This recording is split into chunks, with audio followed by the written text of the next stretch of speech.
जय श्री राधे कृष्ण। आप सभी का आपके अपने YouTube channel BK Mishra present में बहुत बहुत स्वागत है। आइए सुनते हैं वैशाख मास महात्म्य कथा में 13वें अध्याय की कथा। तो बोलिए प्रेम से भगवान विष्णु की जय, माता लक्ष्मी की जय, सर्वदेवी देवता की जय। ब्रह्मा जी कहने लगे कि हे यम, इसमें आश्चर्य की क्या बात है। गुण वालों से ईर्षा करना दुख का कारण होता है। जिनके नाम मात्र के जपने से परम पद की प्राप्ति हो जाती है, तो वह राजा शासन से वैकुंठ क्यों न जाए। यज्ञ करने से तो फिर जन्म लेना पड़ता है, परंतु जो भगवान को प्रणाम करते हैं वह जन्म मरण के फेरों से छूट जाते हैं। जिनके हृदय में हरि यह दो अक्षर है, उनको कुरुक्षेत्र अथवा सरस्वती जाने की क्या आवश्यकता है। जो ब्राह्मण चांडाल अथवा रजस्वला से भोग करते हैं, वह भी हरि के स्मरण से विष्णु लोक को चले जाते हैं। अभ्यक्ष वस्तु को खाने से जो पाप लगता है, वह भी भगवान के स्मरण से छूट जाते हैं। हे यम, इस प्रकार यह वैशाख मास भी भगवान को अति प्रिय है। इसके धर्मों को सुनने मात्र से अनेक पाप दूर हो जाते हैं।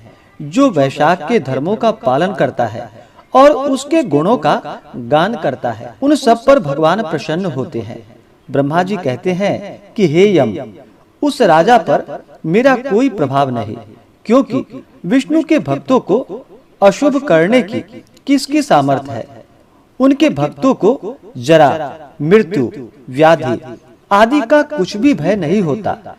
सेवक को स्वामी ने जिस काम के लिए नियुक्त किया है, जब तक उसमें शक्ति है किए जाए, और जब कार्य करने की शक्ति न रहे तो स्वामी से निवेदन कर दे।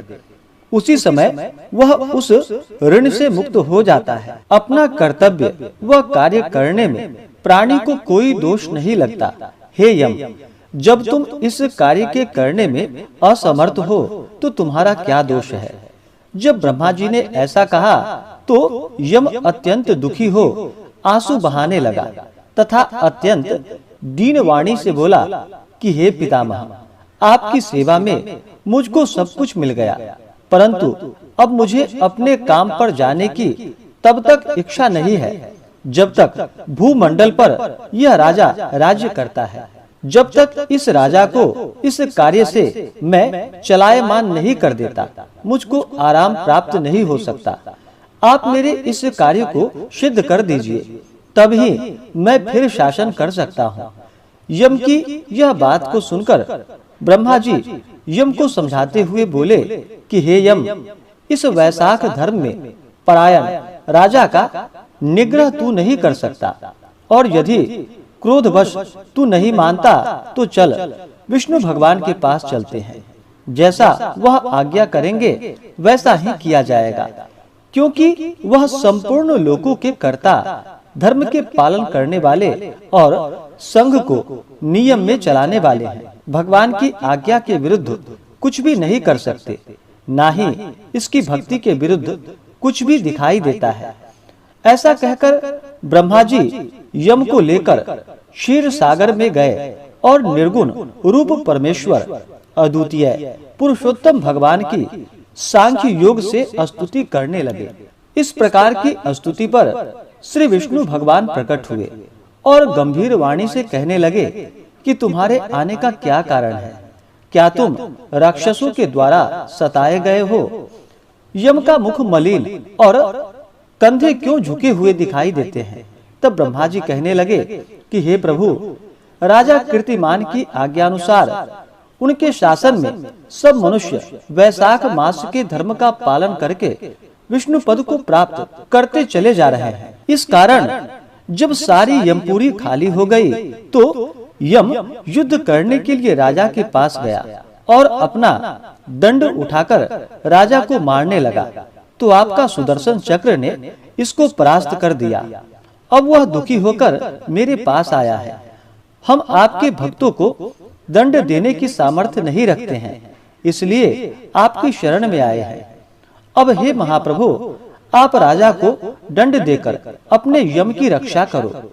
ब्रह्मा जी की यह बात सुनकर भगवान विष्णु हंसकर कहने लगे कि हे ब्रह्मा जी तथा यम, मैं लक्ष्मी जीव अपने देह को और प्राण को भी त्याग कर सकता हूँ। श्री वरुण कौस्तुभ मणि तथा वैजंती माला का भी त्याग कर सकता हूँ। श्वेत द्वीप, वैकुंठ, क्षीर सागर, गरुड़ और शेष को भी छोड़ सकता हूँ, परंतु अपने भक्तों को नहीं छोड़ सकता। आप ही सोचिए, जिन्होंने मेरे लिए सर्वस्व त्याग दिया, अपनी आत्मा मुझ में ही लगा दी, और उनको कैसे त्याग सकता हूँ। हे यम, मैं तेरे दुख को दूर करने का उपाय बताता हूँ। इस राजा की आयु मैंने 10,000 वर्ष की है, जिसमें 8,000 वर्ष व्यतीत हो चुके हैं। अब 2,000 वर्ष की आयु भोग कर वह मेरी सायुज्य भक्ति को प्राप्त होगा। तब वेन नाम का राजा बड़ा दुराचारी होगा और वेदों वह धर्मों को नष्ट कर देगा। तब वैशाख धर्म का लोप हो जाएगा और वह स्वयं ही अपने पाप से जल जाएगा। फिर मैं प्रभु का अवतार लेकर पुनः धर्म की स्थापना करूंगा और वैशाख धर्म भी मनुष्यों से करवाऊंगा। जो मेरा भक्त है, जिसने मुझ पर ही अपना ध्यान लगा दिया है और सर्वस्व त्याग दिया है, वह कोई हजारों में से एक ही होता है। उनको ही वैशाखोक्त धर्म कहना चाहिए। बहुत थोड़े मनुष्य पृथ्वी पर मेरे धर्म को जानने वाले हैं। हे यम, तू अब किसी प्रकार से दुखी मत हो, तेरे कार्य की सिद्धि हो जाएगी। वह राजा तेरा भाग भी देगा। अब दुख को छोड़कर पराक्रम प्राप्त कर। बल अधीन होने के कारण तुम्हारे पराक्रम का अंश तुम्हारा शत्रु ही खा जाता है। भाग का अधिकारी अपने भाग को ही ग्रहण करता हुआ दुखी नहीं होता। जो मनुष्य विधि से प्रतिदिन स्नान, अर्थ, जल कुंभ, दही, अन्न आदि का दान नहीं करेंगे, उनका वैशाख धर्म निष्फल ही हो जाएगा।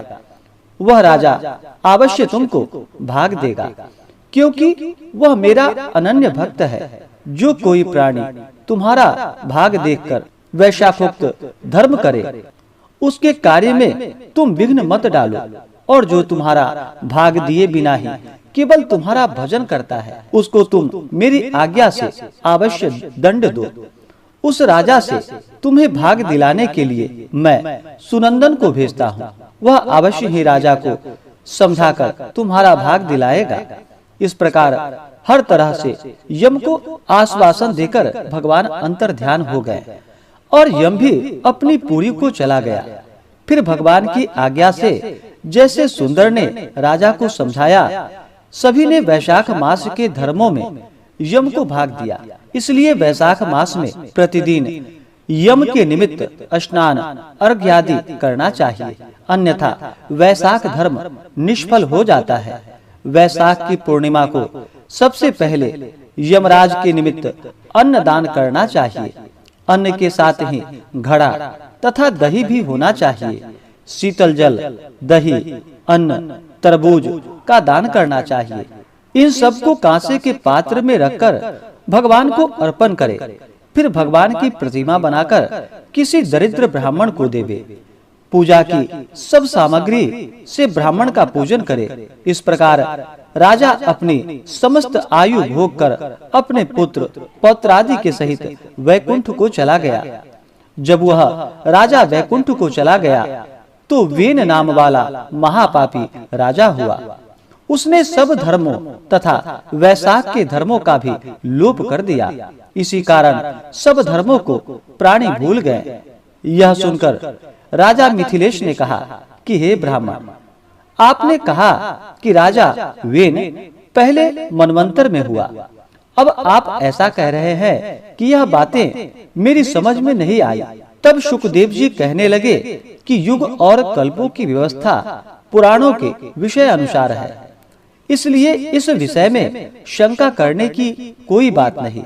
जैसे जिन जिन कल्पों में शुभ कथाएं हुई हैं और मार्कंडेय ऋषि ने मुझको बतलाया है, सब मैंने तुमको बतलाया। तस्मान्न ख्याति मायाता धर्मा वैशाख संभवाः कश्चि देवहि जानाति विरक्तो विष्णु तत्परः।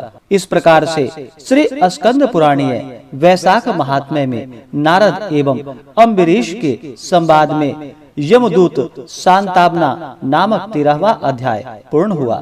तो बोलिए प्रेम से भगवान विष्णु की जय, माता लक्ष्मी की जय, सर्वदेवी देवता की जय। इसी प्रकार से आगे के अध्याय को सुनने के लिए हमारे चैनल पे अगर आप नए हैं तो चैनल को लाल बटन दबा करके सब्सक्राइब करें, साथ में बेल आइकन घंटी को दबाएं ताकि मेरे वीडियो का नोटिफिकेशन आपको समय से मिलता रहे। वीडियो को लाइक करें, शेयर करें, सुखी रहे और स्वस्थ रहे। जय श्री राधे कृष्ण। धन्यवाद।